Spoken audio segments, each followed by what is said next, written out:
Huh? Oh my gosh.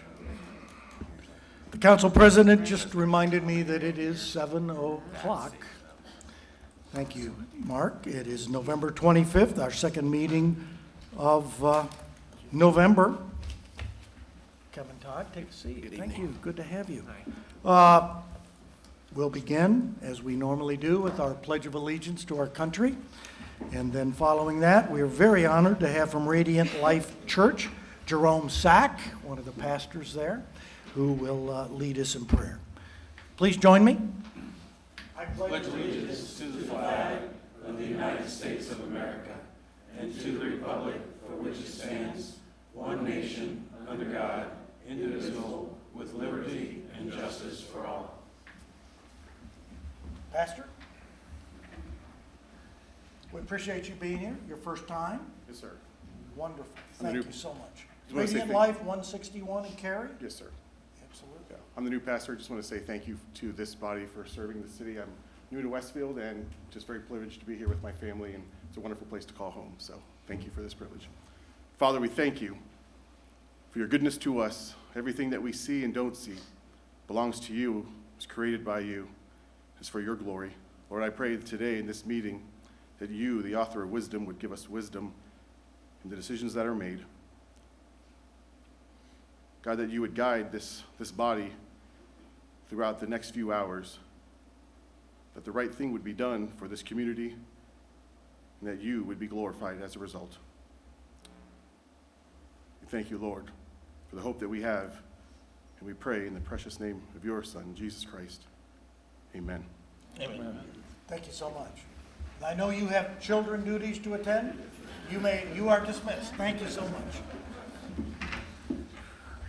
Dr. Keene, your meeting, sir. Thank you. Would the clerk call the roll, please, to establish a quorum? Joe Edwards. Here. Bob Horkett. Here. Mark Keane. Here. Jim A. Here. Cindy Spillier. Here. Steve Hoover. Here. Chuck Lehman. Here. We do have a quorum. Okay, thank you. There are no changes to the agenda as has been distributed here tonight, so we will move on to approval of the minutes, and I will accept a recommendation on the minutes. I move we approve the minutes as stated. Motion by Jim A. I'll second by that. Steve Hoover. Any discussion? We'll do this by voice vote. All in favor of approving the minutes, please signify by saying aye. Aye. That's unanimous. We'll move on to claims. Do I have a motion on claims? So moved. Cindy Spillier moves. Is there a second? Second. Second by Jim Ake. Any discussion? Follow same procedure for claims. All in favor of approving claims, please signify by saying aye. Aye. That's also unanimous. So we'll now move on. There are no miscellaneous business or special presentations. So first item of old business, ordinance 19-33. Jonathan. Good evening, Council. For the record, I'm Jonathan Dorsey with the Community Development Department. Before you tonight for your adoption consideration is the Poplar Street Townhomes Plan Unit Development. This project is located west of Poplar Street between Park and Jersey Street and is approximately 1.26 acres in size. This project intends to change the current MF1 multifamily zoning to a modified single-family attached zoning to allow 24 townhome dwelling units. This item has received no changes since first coming before you, aside from minor grammatical fixes and improved quality of the character exhibits. This item is also coming before you from the Plan Commission with no recommendation tonight. Here is Brian Stumpf and the petitioner, who are able to make answers to any questions you may have for tonight. They do not plan on giving a presentation. Staff is also available for questions should there be any. Okay. Thank you. Thank you, Jonathan. Do I have a motion on ordinance 19-33? So moved. Motion to approve by Joe Edwards. Is there a second? I'll second that. Second by Steve Hoover. Questions, discussion, comments from the council?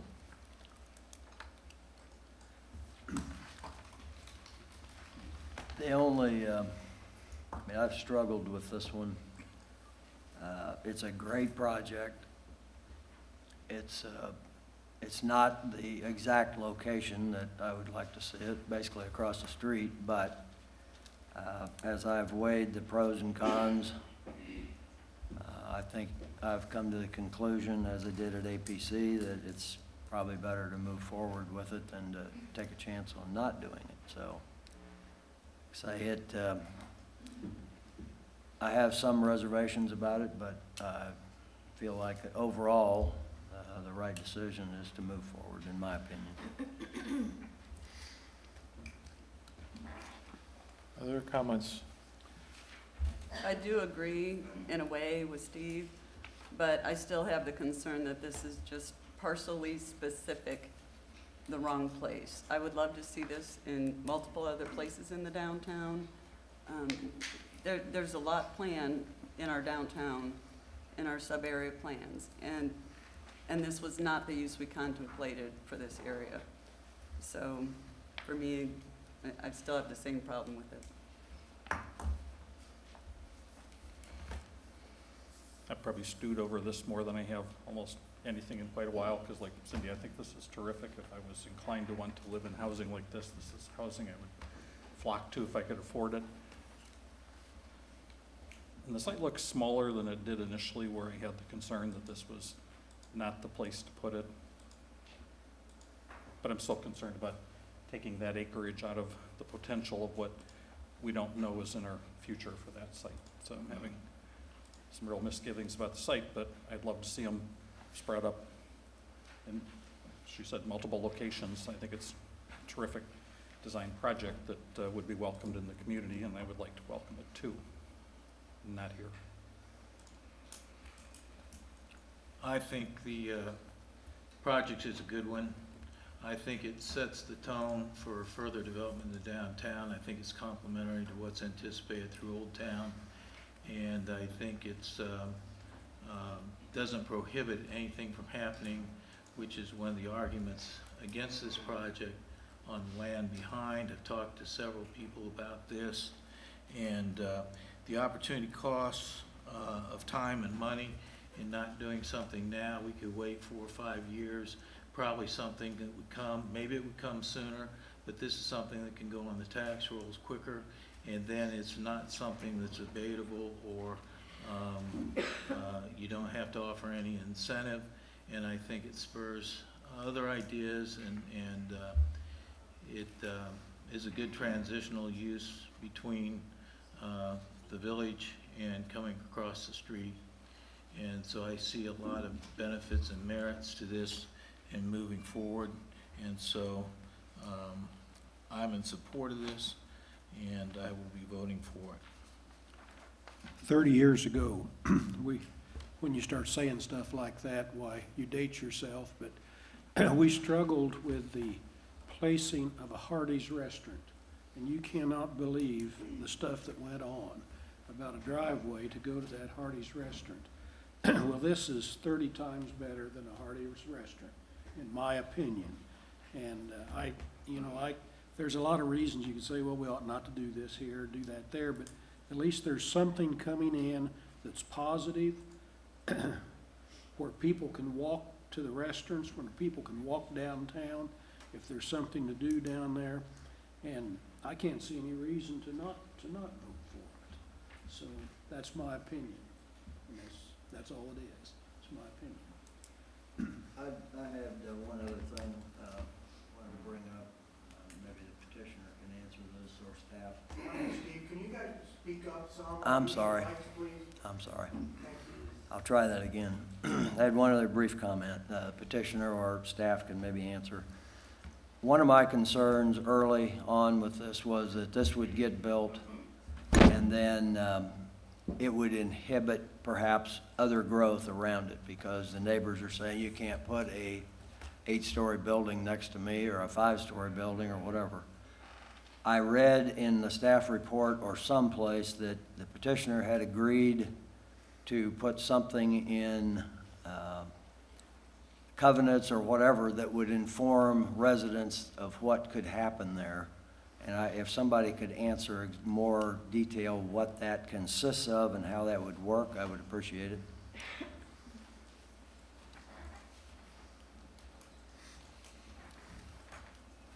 Hoover, I believe you read that in an email.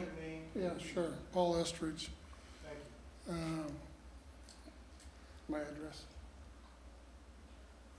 I think your name's. Okay, thank you. I think you read that in a email that I sent today, and it's been a topic that we've been discussing for some time. It's not a common practice in Indiana, but in other parts of the country, it's very common where a master developer who's planning mixed use of different types of development, and it's not quite certain what that mixed use will look like, to place a covenant with each piece of property, prohibiting anyone from remonstrating and also informing them of the potential development that's around there. So that's something we're more than welcome to do, and it's common practice in the industry. Wouldn't that violate freedom of speech? No, it's just that as a resident of that place, you can't remonstrate. No, in my opinion, I'm not a constitutional lawyer. I don't believe so. It's very common. We're not doing it, and when he's talking about his placing an advisement in his covenants, so that usually people can't. We're not involved in this. This is just a contractual agreement in the covenants that runs with the land, so that the people would be notified that there are uses around them. It doesn't involve the city. He's not restricting their rights to speak, I don't believe. No, we can't do that, but it just simply says as a resident in those buildings, they're informed as to what could be developed in and around them. It's like I say, a mixed-use development, it's very common because people would buy perhaps a unit here and across the street. 5 years later, there's a high-rise, and they need to be aware of that. And we're more than happy to include that in the covenants of the plat. Thank you. I think that's important to do because I want future councils to be informed when people start complaining that they knew what they were buying into. And while I listen to everybody, some voices have more weight than others because of how sequence of events, certainly. If this were already existing before anything was approved there, and that'd be a different, but we're going into this knowing, they should be going into this knowing what may be coming and what likely is coming there, and I just want to make sure that they have that knowledge. I have a comment too. This was a fascinating one to watch from the very start. I remember when it was introduced, first talked about, and there was a meeting with the Grand Junction Task Group, and that was fascinating to watch too. There were a number of people there, and it was pretty much a split decision. The project is outstanding. The architecture, the design, everything about it, I think is really good and needed. It's just so against what our vision was for that location. So this is difficult, and then to watch the APC go through basically the same thing, that was fascinating. Really, you kind of hope to get some direction and get a real good sense from everybody, but this is one of those that is just so unclearly defined. It's been pretty interesting. I think whatever we do will set the tone for the next few years or not, or whatever. I just wish we had a little better crystal ball. It certainly is it's a really great project, if not for the location. So just been interesting to watch it go through. Any other comments? I would also suggest that again, I'd reiterate that this does not preclude something happening on the land going west toward 31. It doesn't mean that there's going to be, it's going to inhibit development.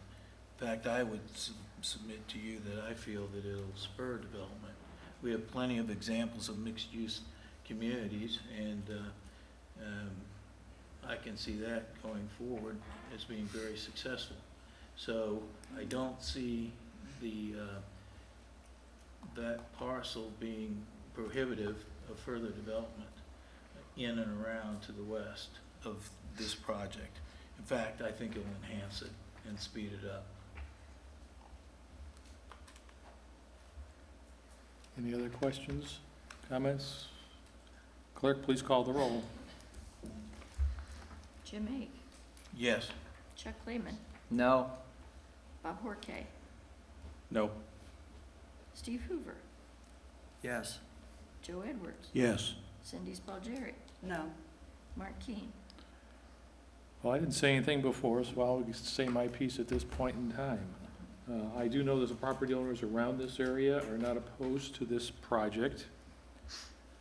I think we passed a riverfront development ordinance a few months ago, hoping to get small mom and pop type of restaurants into this area and development into this area, because we really want it to be kind of a low-key village type of atmosphere as opposed to big developments of any sort.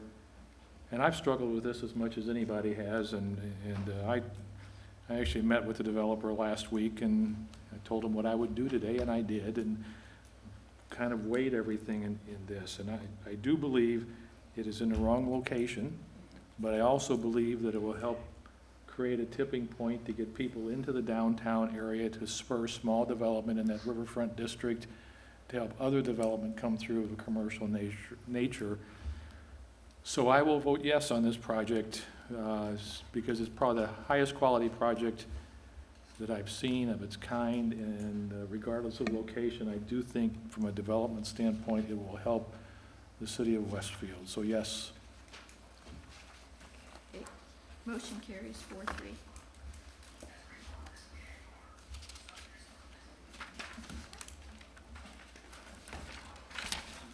With that, ordinance 19-46, Jonathan, Claiborne Farms. Good evening again, council. For the record, Jonathan Dorsey with the Community Development Department. Before you tonight for your adoption consideration is the Claiborne Farms by Del Webb Plan Unit Development.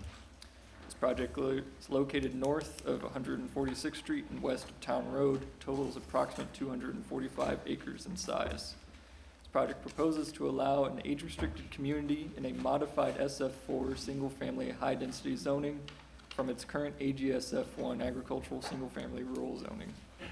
This item has had a number of changes since last coming before you. Some of these changes were minor corrections to grammar, varying typos that were pointed out during the process and during Plan Commission, and the layout of the text. Others more impactful, such as the update to architectural standards of the Southwest District, an increase in general architectural standards to items such as windows and garage doors, an update to the landscaping standards to include a greater requirement to the caliper in height and plantings, greater definition and standards for the reforestation and prairie planting area, and the addition to add a timeline for amenities, additional required amenities, and language to address the future addition of model homes on this site. This item is coming before you with a favorable recommendation from Plan Commission by a vote of 5-2.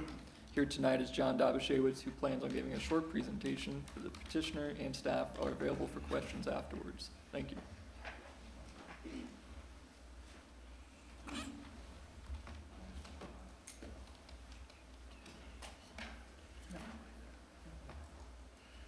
Good evening. For the record, my name is John Dobashewitz. I'm a land use professional with the law firm of Nelson and Frankenberger. We represent the petitioner Del Webb by Pulte Homes of Indiana. Present tonight on behalf of the petitioner is Scott Marin, Indianapolis and Louisville Division President of Pulte Homes, and Rex Ramage, Land Acquisition Manager, as well as Jim Schinover, an attorney with our office. As indicated by staff, the matter before you this evening is the adoption consideration of the Claiborne Farms Plan Unit Development District. Del Webb by Pulte is seeking approval of a rezone request to allow the creation of a Del Webb age-restricted residential neighborhood in the city of Westfield. At the conclusion of its review on November 6th, the Plan Commission voted to forward the Claiborne Farms PUD to the City Council with a favorable recommendation. The exhibit now on display is an updated concept plan for the Claiborne Farms, which includes the street layout in greater detail, which was requested by the Plan Commission. The internal street right-of-way network is illustrated in white with the lots shaded in tan. The single-family detached homes are located in the tan shaded area. Access to the neighborhood is from primary entrances on Town Road, 151st Street, and the future frontage road on the north side of 146th Street. Open space areas have been refined and enhanced as indicated by staff, including the buffer along the west side of the community, the primary amenity center, and distribution of additional passive and active amenities across the development, which are all connected via an extensive trail network shown here in red. The red dashed lines are the trail network, and ponds, tree preservation areas, and buffer areas as well. Base home square footage will range from 1,200 square feet and up, with options to add additional square footage like a half upstairs, loft, or a basement. In this regard, we were contacted earlier today with a request to enhance the standard to ensure that there's a mix of required home sizes. To this end, we are amending the ordinance to provide a minimum of 40% or 195 dwellings shall have a living area greater than 1,500 square feet. When I brought this up with the planning director earlier today, I indicated to him that I'd have a handout with exactly that language. The discussion I had earlier with the individual who made the request was that it would be 40%. Staff asked that if we could define that as a set number for 195. So the text that would be added in section 6.2 of the ordinance under minimum living area would include a minimum of 195 dwellings shall have a living area greater than 1,500 square feet, where the standard today is the 1,200 square feet as currently written. With that said, the single-family homes include ranches with an option for a finished half-level upstairs. Anticipated sale prices are expected to be between $260,000 and $400,000 plus. Architectural standards, as indicated by staff, are applicable to all homes within the community per the terms of the PUD, which are not required. These standards are above and beyond the requirements of the UDO. Additional standards have now also been included for homes generally within the area defined as the Southwest District, and a comprehensive maintenance program will be provided for every lot in the neighborhood, including but not limited to lawn and landscape maintenance and snow removal. This is all part of the facilitated lifestyle provided in a Del Webb community. As indicated, both passive and active amenities are provided in this age-restricted community. The applicant was asked to specify the date by which the minimum 7,000 square foot amenity facility would be constructed on the real estate. The response to that request, and now included in the ordinance, is that the PUD specifies that the facility will begin construction prior to the issuance of the 100th building permit for a single-family home. Completion of construction would be regulated under the UDO. Likewise, additional specified amenities at the time of filing were for 3 amenities off a pick list. That has been eliminated, and all 6 amenities as originally specified would be provided within the community. And as indicated in the plan, just over 2 miles of internal paths are provided, as well as 1 1/4 mile of perimeter path along Town Road, 151st Street, and 146th. In conclusion, as we previously noted, Claiborne Farms by Del Webb is an age-restricted community. It will have a positive impact on the Westfield community. Local schools, churches, the library, civic groups, among others, including Woodwind Golf Course, will all benefit with higher levels of volunteerism and use by its residents. There will be a positive impact on local schools with all tax benefits realized and no school-age children living in the neighborhood, as it is an age-restricted community. Lower peak hour traffic is also projected than for a traditional neighborhood because of the age-restricted nature of the development and the ITE, Transportation Engineers Codes, for those uses, with approximately 50% fewer overall trips anticipated. So it's got a lower overall impact on road infrastructure. With this, it is also anticipated that 40% of Del Webb residents will maintain full or part-time employment. Del Webb by Pulte is looking forward to the opportunity to add to the current spectrum of home ownership options in this area of Westfield by providing an age-restricted, facilitated lifestyle neighborhood not currently available in this area of the community. This evening, we are respectfully requesting that the council vote to adopt the Claiborne Farms PUD as favorably recommended by the Plan Commission. I appreciate your time this evening. Would be glad to address any questions that the council may have. First thing let me do is to get a motion on this, please. So is there a motion on ordinance 19-46? Move to approve ordinance 19-46, Claiborne Farms. Motion by Steve Hoover, is there a second? Second. Second by Robert Harkey. Now, discussions or questions of John or Jonathan? And that, just to clarify, that motion should have included the additional text, just to make sure, of the All the changes that 1,500, were proposed by- 1,500 square foot for 195 of the homes. Okay with that, Bob? Absolutely, yes. I just want clarification, since it was a long time ago. I mean, every development that comes before us, everybody meets with counselors, then with my meeting with you. My recollection is the south of 151st Street, that's basically one home per acre on the average, and north is the 2 homes per acre approximately. It's generally bifurcated east to west rather than north to south. Okay, So it's that western area that has a minimum 60-acre area that would be 1 home per acre with 60% open space. So if you follow a little bit of the north edge of the project's cut off, and right here is 146th Street. So along our entire western perimeter, there is a district that's created that's a minimum of 350-foot wide with that 200-foot buffer in there, and that's the area that's 1 home per acre. It's beyond that, closer to Town Road, where the density on the overall project is 2 homes per acre, but restricted within that southwest defined district. okay. I shared my concerns with the petitioner's representative today. The elevations, especially in the Monterey series that are in the exhibits, are problematic for me. And there's also a problem in terms of the written standards then meeting up with these exhibits.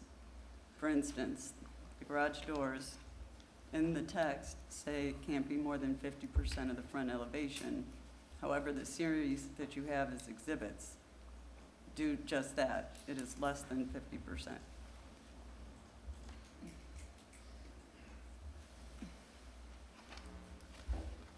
So I've seen some inconsistencies there that give me concern. And I also just think we can do a lot better than this specific series in this area. I also have concerns about this sunset clause, if you will, for the southwest portion.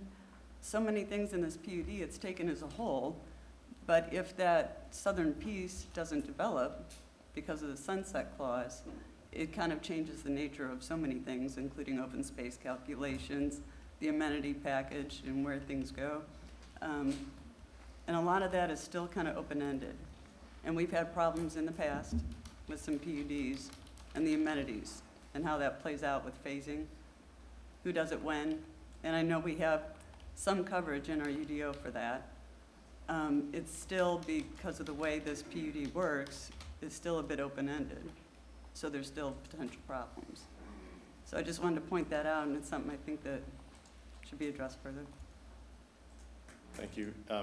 Just to provide assurance to the council, the matters regarding the sunset provision as well as the amenities were reviewed by the petitioner with staff, and then they were also discussed at the Plan Commission meeting. I can't recall whether it was the initial meeting or the follow-up meeting on November 6th. So the Plan Commission was aware of both items, and we're comfortable in making its recommendation with those provisions as written.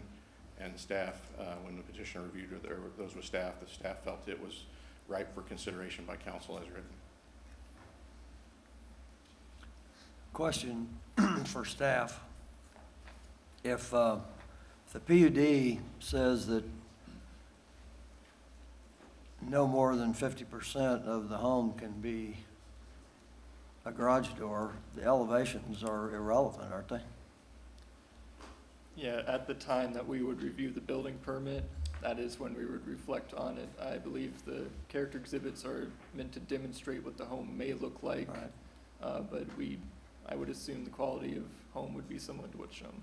Okay, I just wanted to clarify. I thought that was the case, but I just wanted to make sure that, the zoning would overrule any pictures. Yeah, the language would, the clarification of the language would dictate that. Thank you.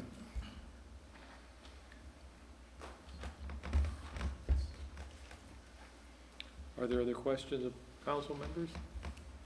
Comments? I just have a couple things. Okay. John, on the overlay, on the north section, on the south section as well, the existing trees, those fall within, I mean, it's clearly stated here, the pre-preservation area, correct? Yes. So on the north side, there's what appears to be nearly a square. And if I'm identifying it correctly, you're Mr. Lehman in this area? Yeah. So other than the backs of the houses, those trees will remain, is that correct? Yes, sir. And it would accommodate, and we'll do this selectively if necessary, winding the trail through there. It's not uncommon that a trail would be constructed within the tree area. The amenity area would back up along the east, and the dog park would back up along the north perimeter, but the tree preservation area would be maintained. The fenced area for the dog park would be outside of the tree preservation area. On the south, it's pretty much the same, right? There are there's two a areas that are heavily pipeline wooded. along there? Yeah, along the south edge of the pipeline, there's a larger area for tree preservation. And then within our western buffer, there's a heavy wooded area right here. Okay. We've had some concerns in other areas with traffic flow, with just general flow within communities. Is there any idea, or did we, for the connection along 151st Street? I know we've talked about it in other areas as well, when it appears that this will could have a high degree of traffic with maybe like golf carts, certainly people walking, movement and so forth. So that's a concern. I mean, I don't see 151st Street. It's certainly not obviously it isn't 146th Street, but there is traffic along there. So that's, to get that marked well on that. Chuck, if I could interrupt at that point in time. John, you may not be aware of this. Jeremy, you want to address that since you had that conversation today and we've looked at this 151st? Yeah, sure, thanks. For the record, Jeremy Lawler, Director of Public Works. Traffic in general in the area, we've had some preliminary conversations with Pulte about partnering on a road impact fee agreement, reimbursement agreement most likely, where they would design and construct the improvements along 151st Street. It's in pretty poor condition today. That agreement's not finalized by any means, but we've got the general conditions kind of laid out and agreed upon, so we'll continue on the language on that. Additionally, we have a roundabout funded via NDOT rule funding for the intersection of 151st and Town. That will come in, I believe, 23. So it'll time out pretty close to when they are wrapping up or moving into that southern piece. We are also requesting that Pulte extends those improvements, albeit creditable, to the eastern border of where Shelburne is as well. So that should address that. We will, if it's a golf cart community, which it likely will be, we'll handle it like we do Bridgewater and Chatham and our others. There will be appropriate signage along the road, and then pavement widths will be appropriate. You probably have 8 to 9 foot lanes out there right now. Typically our standard would be 12. So they are more than willing to work with us to fix the general traffic concerns out there. Does that help? Does that help? Yep. Thanks. John, on the density, or what you're going to, we assume the building would start on the north quadrant. Yes. So at a given point, then the commitment is to build that amenity center on the north side, right? Correct. There's the plan for the area north of 151st Street. That accommodates approximately half the dwellings within the development, which would be roughly 295. Not 295, half 245, sorry. And before the 100th building permit would be pulled is when the amenity facility would be under construction. In its entirety, The 7,000 square foot amenity facility, yes, finished, yes. right? No, So- the language actually just says started. The language is specific to just say it must I- start by that point. I apologize. To your question, Mr. Lehman, I thought the ordinance provides for that it would be started, the start of construction of the facility would be within the 100 permit. Completion of the structure would be per the requirements of the UDO. So I believe there's an 18-month window. We're starting construction. We have 18 months under the UDO to complete construction. It's not anticipated that it would take that long. It's anticipated that it would be 1 year under construction. That's where I was going, okay? So if the south portion were not developed, it'd just be a bigger amenity center for the north side? Yes, same size, but more amenities for fewer homes. Just same amenity center, just fewer users, right? Correct. All right. That's all I have right this minute. Any other questions or comments? Seeing none, clerk, please call the roll. Bob Corkay, Yes. Chuck Lehman, Yes. Jim A., Yes.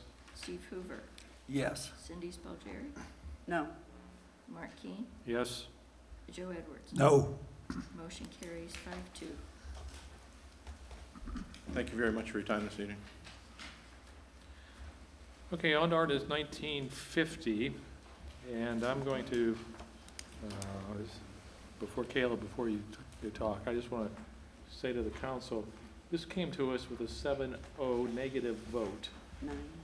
Was it 9-0? It was unanimous. It was 7-0 is, so I'm not going to take a motion to begin with, but I think, make sure we have procedures correct. This comes to us with a negative recommendation. We have the option of saying yes or no to this. But if we want changes made and make changes and send it back to the Plan Commission, then the Plan Commission's subsequent vote is the final vote. It does not return here. So that is correct. Unless their vote's a negative. If they don't approve the changes you sent down, it comes back here. Comes back. And then if you vote in favor of the amendments you sent down, it's adopted at that point. So before we have a vote on yea or nay or anything like that, I'd like to have discussion because of that negative vote. And I know that, I have heard that there are some concerns at this point in time. So I'd rather have that discussion first. So after you're through with this, Caleb, then we're just going to have a discussion before we move into any kind of a motion. So Caleb? Good evening, council. For the record, Caleb Ernest with the Community Development Department. The item presented before you is an amendment to the Maple Knoll PUD district, modifying the sign standards and architectural standards. The area is approximately 34 acres and is currently zoned the Maple Knoll PUD district. The area is located at the southeast corner of Spring Mill Road and State Road 32. This item received an unfavorable recommendation from Plan Commission on its November 6th meeting. Since that meeting, modifications were made to the sign and architectural standards from council and staff comments. Since the agenda was published for tonight's meeting, the petitioner has indicated to us an additional modification may be considered, and they would like to discuss that either before or during your discussion, whichever you prefer. So John Schuyler of Wolpert Inc. is here, as well as Ashley McAmeyer, to present details of the project. They're available for questions as am I. Okay, thank you. Let's have petitioner present at this point in time, and then we'll move into discussion.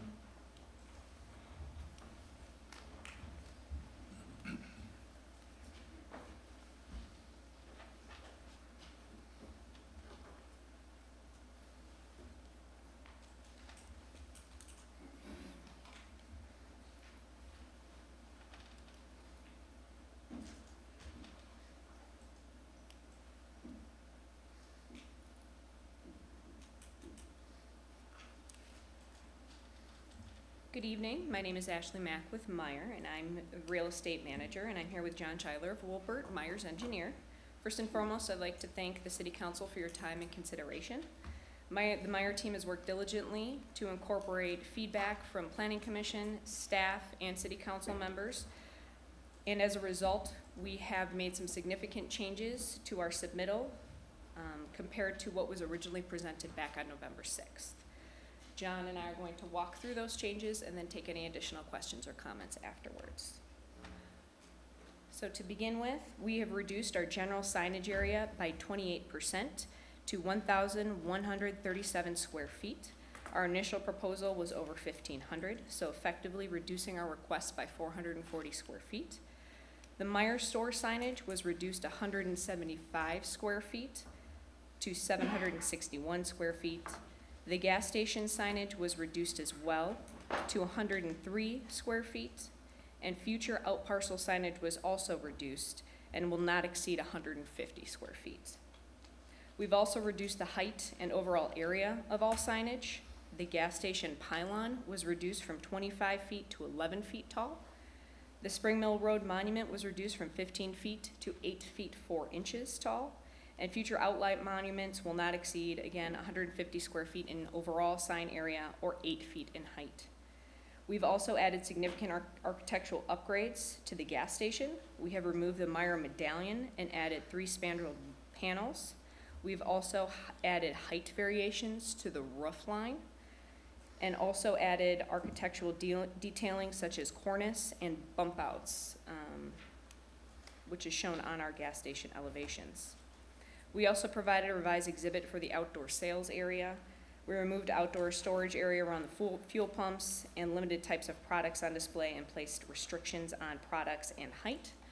After additional conversation with council members, we have agreed to remove our request for outdoor sales area that is not screened, effectively leaving the garden center, as well as the screened area for the bagged ice machine and propane tanks at our convenience store based on feedback we have received. In conclusion, we believe what we have presented this evening is more in line with what the city is envisioning, and we have also provided significant upgrades to the Meijer prototype in hopes to be in line with other retailers within the area. Meijer looks forward to partnering with the city on this project and would be happy to answer any questions and address any comments at this time. Council members have questions, comments of staff or of petitioner? I just want to, first of all, there have been a lot of changes since APC. Agreed. And I appreciate those changes. They're all, I think, in the direction that the APC wanted to see things go. I had some additional concerns with the outdoor sales, even after the reductions, and we talked today, and if I understood you correctly, you have agreed to remove all outdoor sales that That are is not screened. Correct, and we'll work with staff to revise the language in the amendment and the exhibit. Okay, thank you very much. In general, the concerns I still have are related to our State Road 32 overlay standards, Okay. which actually speaks specifically to gas stations that happen to be in our 32 overlay. So there's a few things there that really caught my eye. We're trying to eliminate the appearance of boxy buildings, and that was in the language. Agreed. Small buildings were supposed to have pitch roofs. And there's some other things in there. The other thing that concerns me, and especially called out in the State Road 32 overlay, is not wanting to have any more curb cuts, and in fact, be closing down curb cuts when possible on 32. And your proposal, and especially with the gas station location there, creates what we're trying to avoid. And that's a really hard thing, specifically when we call that out as one of our major objectives. So I still have a concern with that. I'm also worried about some of the southern elevations and how there could be some noise issues from trucks and things like that. I wasn't sure on, and I didn't see anything designed in exhibits for how that's going to be screened. And again, in our overlay, we talk about that specifically with big commercial up against residential and the importance of being sensitive to that and how to buffer that. And I didn't see that in your exhibits. So there's still some things I think that need attention. Okay. In regards to the southern elevation, we have added some upgrades. All mechanicals are screened. There's varying roof lines. There's also a span of, how many feet between the closest house? 110 feet to the closest house. You have the Midland Trail, which will have landscaping on both sides, and then also there will be a fence located between our building. So you'll have building, drive aisle for our trucks, fence, landscaping, Midland Trail landscaping. Also, there's only one row of housing on that side. There will also be a pond located there, and then also there'll be a commercial actually on the other side of that housing. So we did make an effort to provide some upgrades for the city on the southern elevation. In regards to the gas station, it's kind of based on our conversation, I can tell you the city of Westville will have one of the fanciest gas stations compared to the Meyer prototype. We have added some significant upgrades. So I do want to assure that. I understand that there's sloped roofs are part of the UDO overlay district. Unfortunately, that doesn't fit in with our brand, but we tried to accommodate everything else that we possibly could to dress it up. We did create some varying roof lines. We also provided the spandrel glass, and we also did kind of the bump outs, so it's not just a plain flat wall. So we did try to make an effort to try to accommodate that. I think what's kind of detracting too from the overall building is the secondary canopy perpendicular to the fuel pumps. I realize why you would put that there, but it certainly clutters up the area.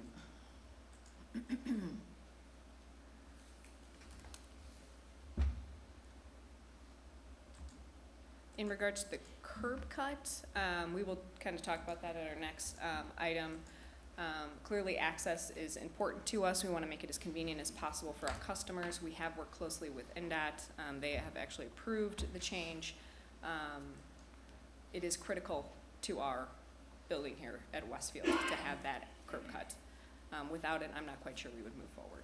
But we understand your concerns. We have gone and worked with staff and with NDOT to make sure they are comfortable with it, and it is critical to our business. I know at our last discussion about that, this council seemed to be okay with a right-in, right-out, but nothing else. And so this suggestion today is different than what we talked about. Okay.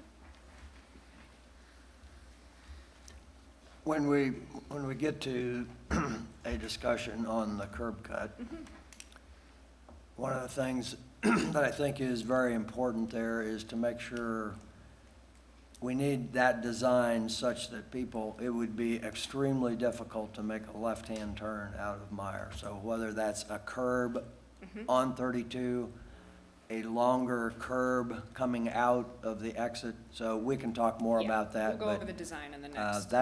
I absolutely do not want people, and we've seen people do that where there's an angle, but they just go around that and go where they want to go. So we need to make that extremely difficult for them. Understood.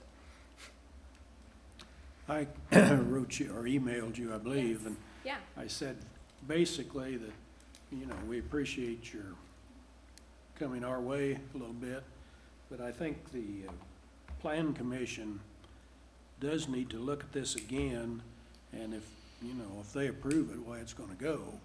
So my idea would be to take it back to the Plan Commission, but that's just my idea. Understood. And I think the way, if we, and correct me if I'm wrong, Counselor, but the way I understand this is if we take action on this tonight with the changes that have been made and the additional change that was agreed to on outdoor sales, that would go back to Plan Commission at their next meeting or a future meeting. And if they approved our changes, it would be done. It would be approved. If they did not approve our changes and they gave another negative recommendation or made additional changes, then it would come back to us for a final action. If that's the way it works, I'm okay with it, but I want to go back to the Plan Commission and have them give a good look. And it's my understanding that it has to do that, because we're making significant changes to what they reviewed, so it does go back to Plan Commission. Is that correct, Brian? Yes, sir. So they, Plan Commission will get to look at this again, and if they agree with our changes, then It's done. I believe that they will, based on sitting there and hearing the issues. I believe that what's before us tonight would easily pass Plan Commission, but that's just my opinion, so we'll see when it gets back there. I would like to see it tabled tonight so we could go through and figure out any remaining changes that we need to see. This is an incredibly important project with big implications. And I think there's still some of these items to work out. That's my opinion. What are the scheduled meetings for Plan Commission for December?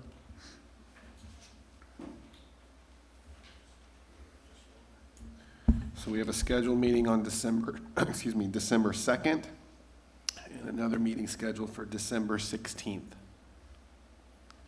Okay, I think it's imperative in this project, since so much time and effort's been invested by the people who are sitting at the seats right now, that this be brought to some conclusion before the end of December. So that's something to keep in mind when we're thinking about what you may wish to do. With the changes that have been made and the changes that have been further agreed to tonight, I am comfortable with acting on this tonight, sending it back to Plan Commission for their review. I'm very comfortable that they will approve it based on this, because I think the biggest issue I heard there was the signage, and significant changes have been made there. So I don't see, I hate to just delay this further. I have pretty much what I asked for. I guess I'm interested in the opinion of the rest of the council. Obviously, if the rest of the council doesn't feel that way, then we could table it and work on it some more, but I don't know. I'm satisfied that it meets what I believe it should. I'm happy with it. You've already heard mine, so. I agree with Steve's assessment. I don't recall now who the two missing members were, but it was a 7-0 vote at Plan Commission. The other two people will probably be in attendance, so the discussion might be a little different, but hopefully they've all been paying attention to what we were doing and are familiar with how this is playing out. And I'm happy with the changes that are made, accomplishing a lot of what it was that we were really needing to see to bring this more in line with the goals of the community. And I'm ready to act on it tonight, take it back to Plan Commission to see how that finishes up. Okay, then, in just 1 second, I'm gonna call for a motion, but it seems to me like there are two potentials. We either move to approve this as modified, which then would send it back to Plan Commission if that's approved, or we could move to table, work on this for a couple of weeks, and then see what the motion is at that point in time. I'll make a motion to table. Second. A motion by Cindy Spillier to table, second by Joe Edwards. Discussion. They're both the same, basically. Well, the tabling it basically moves this into next year. I would like to be able to say yes to this project. I know our community really wants it, and I think with some of the deficiencies right now, I can't do that. Because if we table this, we don't see it again for at least 2 weeks. Plan Commission will possibly have a meeting to act on it, and we could see it in a final meeting in December if we have one. Many times we don't. We just have a meeting to It approve doesn't come back claims. to us. Once it goes to Plan Commission, If we table it, though. Oh, if we table it, yes. If we table it, it doesn't go to Plan Commission until at least our next meeting. Well, but then our next, just make sure we have sequencing right. Our next meeting would be December 9th. We take action on December 9th, send it to Plan Commission. They have a meeting on the 16th. Yes. Yep. So there could be action taken in If December. if we meet another time in Because December. I want to make sure we're clear on that. Chuck? I've obviously been involved in the process, watched it, listened, all the APC discussion. We had a neighborhood meeting with them. Nobody attended. but we discussed at great length some of our concerns. The movement has been phenomenal. I mean, I watched every detail, took notes from the back row. From where it is tonight, from where the APC recommended negatively, and I was here, I listened to exactly what they said and their concerns, and I got it. And it was a negative recommendation, but it wasn't like, this is really horrible. There were just a couple of things, and it's actually moved further than that, further than even expected or asked for at that time. So I'm not out trying to outguess or take responsibility above APC or any of the process. But to table this is just, it's meaningless. That's my opinion, and I can't support tabling this. It's a needed project. Just my opinion is, at some point in time, if there's no access to this property, there's not going to be any development. That's just a fact from a business standpoint. The canopy, thank you so much, because I may use that place and then not walk in the rain to get into your building. And I really can't see it one way or the other, so kudos to you for the canopy. The building, the architecture, you know, you go out there and you look at this property, you look at the massing of it, and you just overview the whole thing. It could be, you know, it could be a pretty nice looking Myers, you know, maybe not up to Hollywood standards or whatever, I don't know, but I'm not in favor of tabling this tonight. It needs to move on. We appreciate your attention to detail and what you've done to improve it, and hopefully we can welcome you to Westfield. Thank you. I just have one other procedural question. If this goes back to APC, do they just act upon the things that are as listed right now, or can there be other changes made by APC at APC? If they make any changes or turn down the amendments you're sending down, it comes back here. If you vote in favor of what you sent down, it becomes a law, or if you accept what they changed as well as what you sent down. So this could appear before us again if they make additional requests. If they and it's change accepted. anything. Okay. Okay, does everybody understand procedures then on this? With that, clerk, please call the roll on the tabling of item 19-50. Okay, Jim Egg, No. Chuck Lehman, No.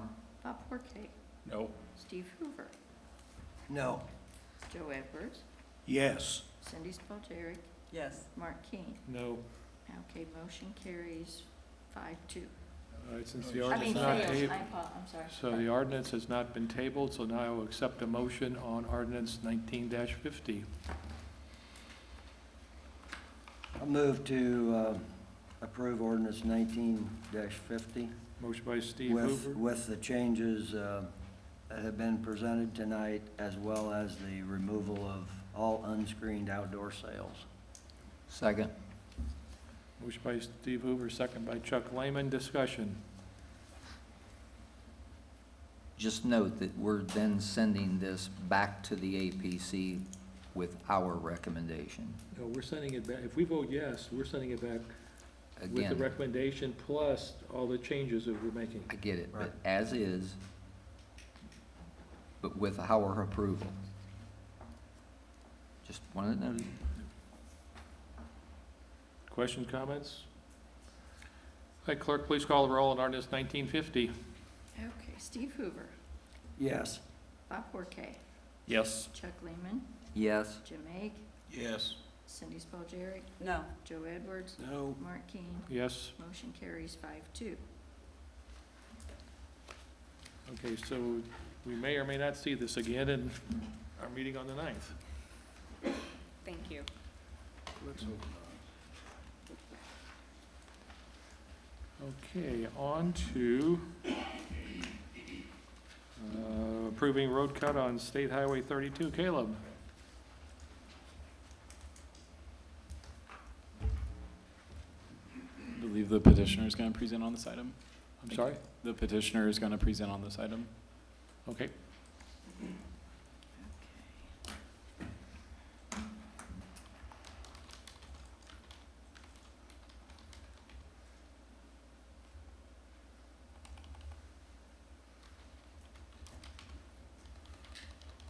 Good evening, my name is John Scheidler with Wolpert. We're the engineering consultant for Meyer on this project.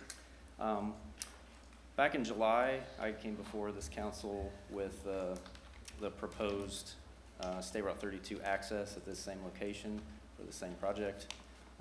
As you stated earlier, it was approved with the condition that it would be restricted to a right-in, right-out. So tonight we are requesting approval for this access to make one change to it. This would be to allow left-in movements off of State Route 32. So it would still remain unsignalized. We would still restrict left turns out onto State Route 32. The construction of the entrance would be very similar. I'll go through that in a second, but since that time back in July, we have prepared a traffic study and submitted it to NDOT, and it was approved with the scenario having this intersection with the, as I mentioned, the right-in, right-out, left-in movement.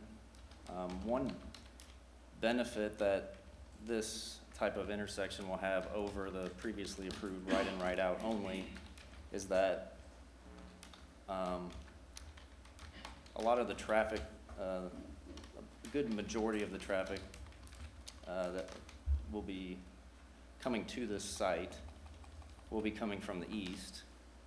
And if there's no left turns in at this entrance, all the traffic is diverted down to the signal at Spring Mill Road. And then all that traffic will be turning left to go south on Spring Mill Road and come in on the proposed frontage road. And our traffic study showed that that created fairly significant backups in the left turn lane at this signal. So there is besides more convenient access, it also helps the overall traffic pattern along State Route 32.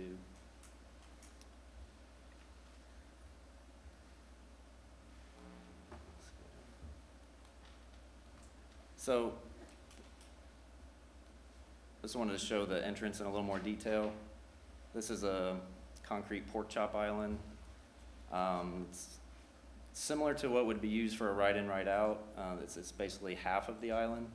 So for right turns only out, there's really the same restriction that the right-in, right-out would have. And we can, once this is in design, it will go to NDOT for construction permit approval with detailed construction plans.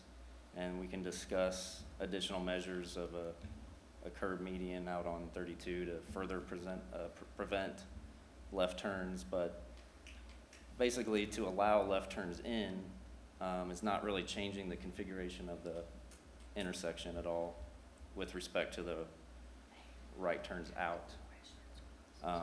It would just, this island would mirror to allow right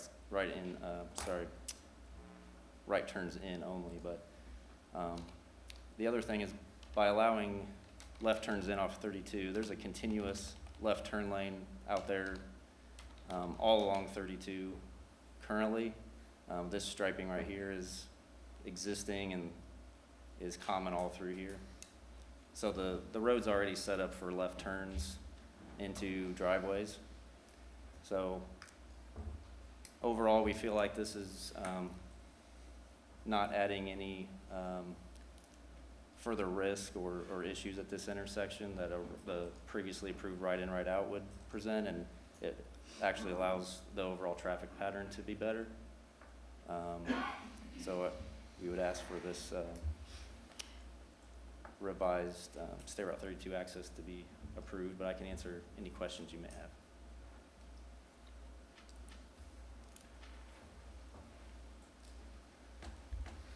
This doesn't really show the frontage road that then continues, and you can access getting into this area through the other frontage road and the other side of the frontage road. It's not only on the Spring Mill part that you could access the site. You could access the site from this existing porch. Well, it's under construction. It's only, I think currently it stops just west of the Tractor Supply today, but it's planned to continue through. Yeah, the next street down, yes, you could potentially access the site from there. If you're a visitor on 32, you would not know at that time that the Meyer's ahead, but I guess eventually local traffic would learn that and could use that as an alternative way in.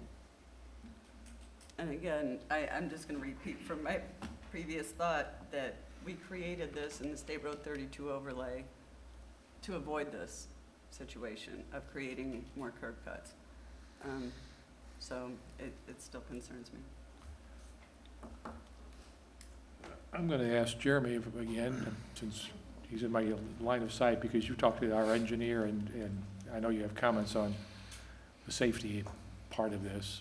Yeah, So, absolutely. Traffic Again, control. Jeremy Lawler, Director of Public Works. We have looked at this extensively and considered it. I think a left in is completely functional. It will provide value at Spring Mill.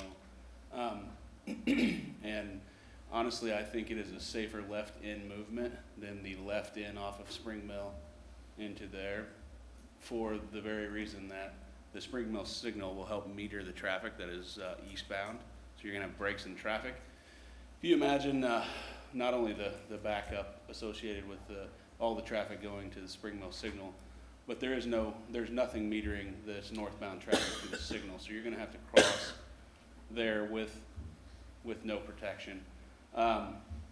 As far as the access at Austrian Pine Way, it is under construction now. In talking or listening to NDOT, they very likely are not going to permit a signal at that intersection, meaning you're going to have an uncontrolled or unprotected left turn in at that location as well. So for that, what they've said and presented before, I think it's completely acceptable and probably a better traffic movement than a right in, right out. And it's the same curb cut either way. So you're still creating a curb cut if it's right in, right out. This one just allows a left in movement. It seems as this is shown that it would still be pretty easy to go and make a left, to try and make a left. It would, and we don't have control, but we would recommend when NDOT is giving approval through the construction plans, which is not where we are currently, that it does have a barriered curbed divider there so that you could not turn left out. So imagine, you got a 14 to 16 foot center dedicated turn lane. You come into a slot that's curbed between the westbound traffic and the left turn, so that movement can't happen if you're turning left out of that pork chop. What needs to almost happen with this whole discussion though too is the two entrances in fairly short order into the gas station. Because there's gonna be movement both ways out of two different areas.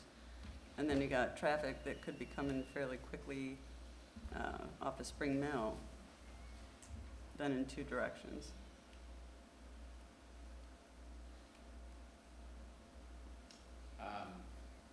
I think you'll see that we have this very set up in various locations around the city. I know, I deal with one every day and it's awful. And, I'd like to not see that again. I would love to protect all drivers from themselves, but we just can't do that. You can't really anticipate and plan in advance for the traffic coming in the multiple ways. There will also be a business next to this. Sure. So that will get factored in as well. So it's just gonna be a very busy area, I think, in a real small area. Any other questions? Thank you, Jeremy. Rob? I had, when I first heard about this, my first reaction was to oppose it because it's not what we asked for. But as I reviewed this and got our Public Works opinion on it and the overall traffic flow on 32 and the backups at Spring Mill, I think it makes sense to do this, to allow this. I would request that when this goes to final design, that we do everything within our power to prevent left turns out of this site.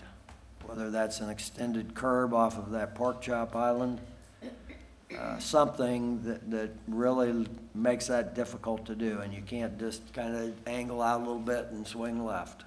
That's really, do whatever you can to prevent that, and I would support it otherwise. Other questions, comments? I'll just add emphasis, but not repeat, as we encourage people to not do. I totally agree with this left turn. I was really bothered by having it, but we've really got to make sure that the industrious folks that just will find a way have to have the most absolute difficult way to find that they don't even bother. So somehow or other, make sure that you can't go west out of there. You can put up signs. There's one up here in town that says, "No exit, don't turn left. Please don't do it. You'll be hurt." But they do it anyhow, and that's this. I like Meyer. I think they're a good retailer, and we need them here. But, you know, I don't know how far we go to kiss the ring. That's kind of what's happening here. But I think we got to give you every chance to do as much business as you can. But I can see the first time we have a bad wreck out there, why don't you people put a stoplight out there? I can just hear it coming. And Well, we can't solve all problems. I was on Spring Mill Road one Saturday, and traffic, going north, and traffic was backed up to St. Marie Goretti's entrance, simply because of all the traffic going to Grand Park, and try to make a left-hand turn from the southbound Spring Mill into the Meyer at some future date on a Saturday like that. That's an accident waiting to happen too. So we can't legislate all things. We do the best we can. It's true. So, other questions? Appears to me that this is a far better design, gives significantly better access to their gas station, probably to enhance their business, and reduces conflicts or any issues on Spring Mill. I think it's a good solution. I think it's better than you had before, so. Okay, we have a motion and a second. Clerk, please call the roll. We don't have a motion, do we? You don't have a motion on this one? I'm sorry. I'll make a motion that we approve Motion by Chuck Lehman, is there a second? 19-128. I'll second. Second by Jim Ake. We've had discussion. Clerk, please call the roll. Steve Hoover, Yes. Joe Edwards, no, Chuck Lehman, Yes. Jim Ake, Yes. Bob Porquet, Yes. Mark Keane, Yes. Cindy Spalgeri. No. Motion carries 5-2. Thank you very much. On to ordinance 19-56. Caleb, you're up again. Thank you very much. Thank you. Good evening, council. For the record, Caleb Ernest with the Community Development Department.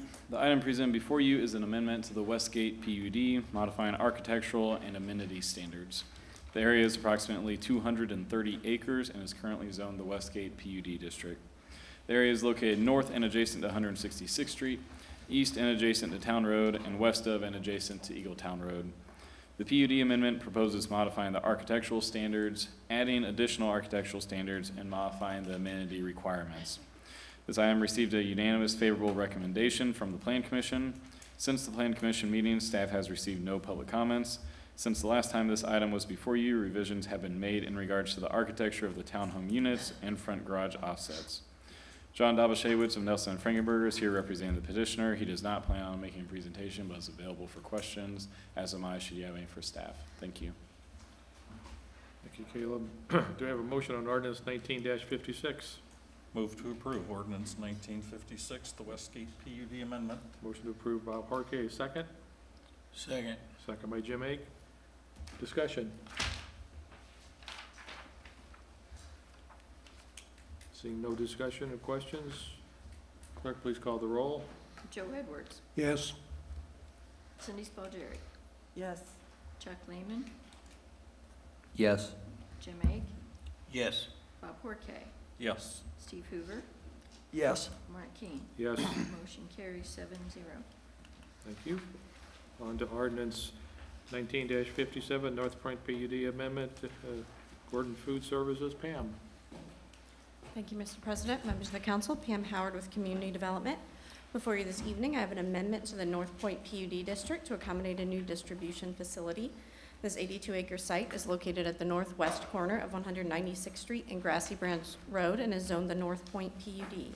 The proposed ordinance includes standards and exhibits related to architecture, landscaping, and lighting of the proposed building. Several changes have been made since the October 14th introduction, many in response to technical advisory comments on the development plan. The public hearing for this item was held on November 6th, and this comes to you with a unanimous favorable recommendation from the November 18th Plan Commission meeting. I do have the petitioner here, Bill Casey with Gordon Foods. He does not plan to present, but is available for questions, as am I if you have any of the department. Thank you. Thank you, Pam. Do I have a motion on ordinance 19-57? Yes. So moved. So moved by Joe Edwards. Is there a second? Second.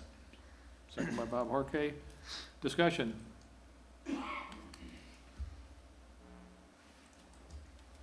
No discussion? Clerk, please call the roll. Mark King, Yes? Cindy Spalgeri, Yes. Joe Edwards. Yes. Steve Hoover, Yes. Bob Forte, Yes. Chuck Lehman, Yes. Jim Meg. Yes. Motion carries 5-0. Thank you. Last item of old business, ordinance 19-62, Wheeler Landing PUD Amendment 2. Caleb. Good evening once again, council. For the record, Caleb Ernest with the Community Development Department. The item presented tonight is a second amendment to the Wheeler Landing PUD district. The area in this amendment is approximately 9 acres and is currently zoned the Wheeler Landing PUD. The area is located at 851 East 181st Street at the southwest corner of Wheeler Road and 181st Street. The PUD amendment proposes amending the architectural standards for the west building elevation of the Westfield Washington Schools natatorium in substantial compliance with Exhibit B of the proposed PUD. This item received a unanimous favorable recommendation from the Plan Commission, and since the Plan Commission meeting, there have been no public comments.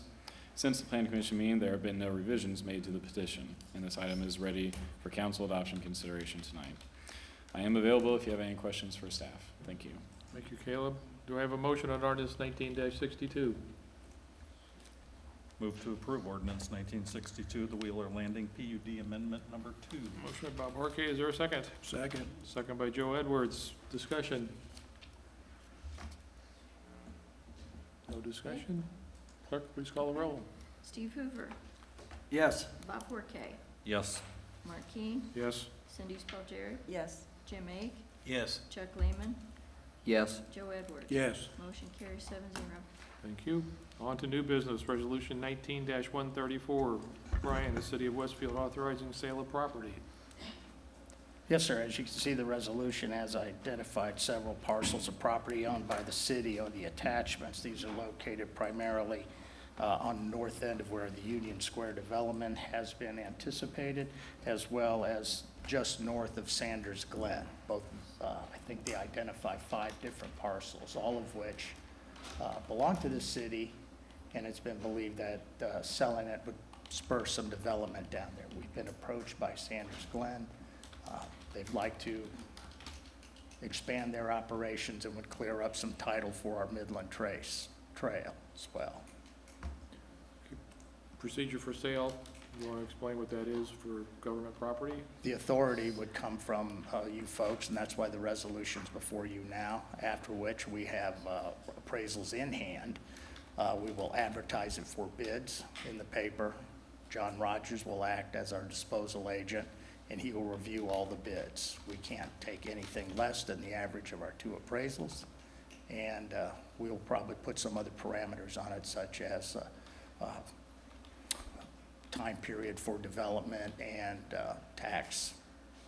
no tax exempt uses upon it. Okay, do I have a motion on resolution 19-134? Move to approve 19-134. Motion by Steve Edwards. Is there a second?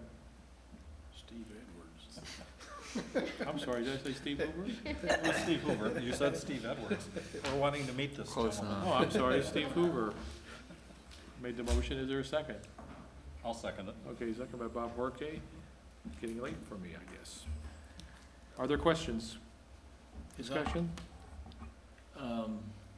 So this just authorizes us to go through the procedure.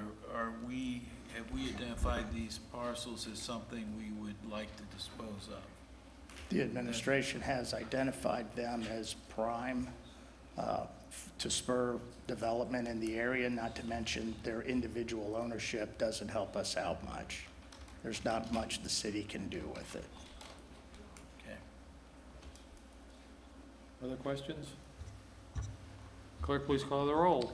Jim Ake, Yes. Chuck Lehman, Yes. Bob Forte, Yes. Steve Hoover, Yes. Joe Edwards, Excuse me. Yes. Steve Hoover, yes. Joe Edwards, yes. Thanks, guys. That's very confusing. Cindy Spalgeri, Yes. Mark King. Yes. Motion carries 7-0. All right, our next item, ordinance 19-61, is an introduction. Jonathan, Monon Hills PUD. Thank you and good evening again, council. For the record, I'm Jonathan Dorsey with the Community Development Department. For introduction tonight is the Monon Hills Plan Unit Development Amendment 1. This project is located in what is currently 1111 156th Street and is approximately 8 acres in total size. Since first coming before you and being approved, this project intends to amend that to modify the garage standards for its 4 residential lots and re-implement the UDO standards for the new common area, which is represented in that pond parcel. The petitioner, Noah Heron, is here tonight but does not plan on making a presentation. Staff and himself will remain open to questions should you have any. Thank you. Are there any questions of Jonathan for this introduction? Seeing none, we'll move it on to APC. Thank you. Last item is ordinance 19-63, the 2020 elected officials' salary. Todd was going to introduce, is not here. I will just introduce this. We have an ordinance 19-63. Actually, it just, what it does is it takes all elected officials for the calendar year 2020 and gives a 2.6% pay increase, which is the same increase given to our non-elected personnel in the city. So I would just ask that you approve this particular ordinance for the elected officials for 2020. So with that being said, do I have a motion on ordinance 19-63? Point of clarification, we have adoption consideration for December 9th on this. Oh, my mistake. It's just an introduction. Is an introduction, my mistake, thank you. Better not be many more items. I'm making too many mistakes as we get through this, all right. So we will take that up on December the 9th. Do we have any cards, Kevin? No cards?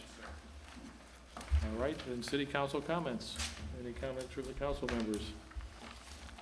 I think Mr. Horke is going to give an update on Yes. APC since I was not there. Somehow or other expected he would learn this vicariously, but apparently he did not. But we had a very short meeting. We had 3 consent agenda items that were approved, project wholeheartedly, the Trails PUD apartments and the Grand Park Courtyard by Marriott. We also acted on items of business, the North Point PUD Amendment 1 for Gordon Foods, which we've just seen. Chatham Hills Section 7 was approved for its overall development plan and secondary plat. Westgate PUD amendment that we've acted on tonight. We had a public hearing for the Wheeler Landing PUD Amendment 2, which was a public quiet, nobody spoke, so we were able to act on that here. Took us all about 15 to 20 minutes, and that was going slow. Any other council comments? Mr. Mayor? Yes, thank you. Go through these very quickly. We introduced this week over a year of effort by our fire department working with Riverview Hospital to introduce a piece of technology called Pulse Point. And Pulse Point is an app that you may download. We're the first here in the county to do so. and thanks to all of our fire people for pursuing this. But what it does is allows we citizens that have been trained in CPR, and I even got trained, that we can possibly be the first responder to a heart attack victim as they're called into 911. What this app does is locates where the victim is. It also notifies any trained persons within that immediate area so that they can respond even quicker than our professional medical people can.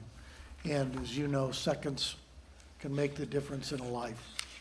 And I would urge our citizens to take a long, hard look at downloading this app, being trained in CPR, and it's simply using technology to save lives. And we're very happy to present that here as a city. Probably by no later than December 5, the beautiful gravel and mud parking lots along Mill Street that we all use to go to the Park Street restaurants will be fenced off as construction will begin on the Grand Junction long-awaited plaza. We have improved the lot to the west, courtesy of Dan Moyer. West Park Street, we've added some new lighting down there. It's, if you're going to Greeks, it's a little bit shorter walk. If you're going to the ice cream shop, it's going to be a little bit longer walk, but remember, you all told me you wanted a walkable city, right? Well, we're going to walk a little bit. So we'll be working with all our restaurateurs to be sure that that all gets out.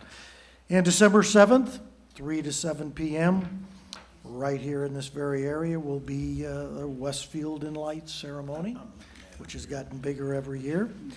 And lastly, I want to wish everybody here and all of our council a very happy Thanksgiving. Thank you.